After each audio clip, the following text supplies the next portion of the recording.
And sometimes you can feel the enemy's work in the body. Sometimes it shows up as tightness. Sometimes it shows up as heaviness. Sometimes it shows up as sickness.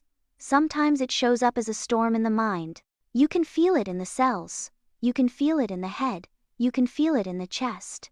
You can feel it in the nervous system. I can see it, and I can feel it in my body and the cells of my arm. In my head, the enemy's work. Sickness that tries to control through shame, fear, worry, and doubt. But once these things are removed, once what God embedded in us is exposed and cleaned, what was buried underneath can be resurrected. Then come new thoughts, new words, a new lifestyle, new blessings, and a new spirit. It is literally death to life, grave to resurrection, happening inside our inner being. This is not only a future promise, it is a present reality that begins inside. Romans 6:4 says we are raised to walk in newness of life. Newness of life means you don't just try harder. It means a new life has entered you. It means the Holy Spirit begins to rewire your thoughts. Your desires change. Your speech change. Your reactions change. Your patterns change. And this was purchased by the blood of the Lamb, by the King of Kings and Lord of Lords. Ephesians 1:7 says, "In him we have redemption through his blood." That means our cleansing is not earned. It is received.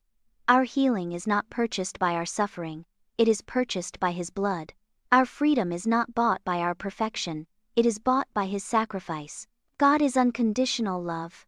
God is limitless mercy. So we should take hold of what God has given us. He gave us life now. It is our time to embody it, to give God our daily yes, and to live in newness of life. Let's walk in the truth, and give life to what Jesus redeemed. This is our resurrection season. Let's do something amazing with God. Now I want to give you a simple practice I use when the old fear shows itself. When you see it, don't panic. See it clearly. Sometimes fear can feel like a person sitting in front of you, trying to talk to you, trying to negotiate, trying to threaten. But you are not fear. You are the one observing it. So you say, "I see you, old fear. You are not me." Then you locate where it sits in your body.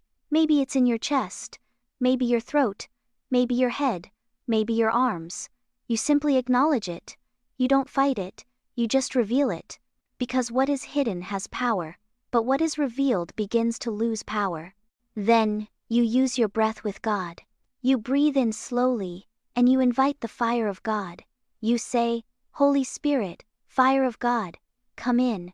You hold the breath gently for a moment, not forcing, not straining, but as an act of binding. You say, "I bind this fear at the root. I break agreement with fear. Fear has no right to stay." Then you breathe out slowly, and you visualize the fear turning into ashes leaving your body. You say, "I breathe out the ashes of fear, and now I'm free." You do this a few times, gently, until the body settles. If you ever feel dizzy, you stop and breathe normally. This is not about pushing yourself. This is about partnering with God. After you release, you fill the space with truth. 2 Timothy 1:7 says, "God has not given us a spirit of fear, but of power and of love and of a sound mind." So you say, "I receive power, I receive love, I receive a sound mind, I receive peace, I receive new thoughts and new words, I receive newness of life." This is how the old is removed, and the new is established. Now I want to speak about finances. I believe finances can be part of resurrection. When the soul is resurrected, the person begins to come out of the grave in every area. Fear controls decisions, shame controls confidence, worry controls behavior, doubt controls hope. And when God cleanses these roots, He also heals the way we live.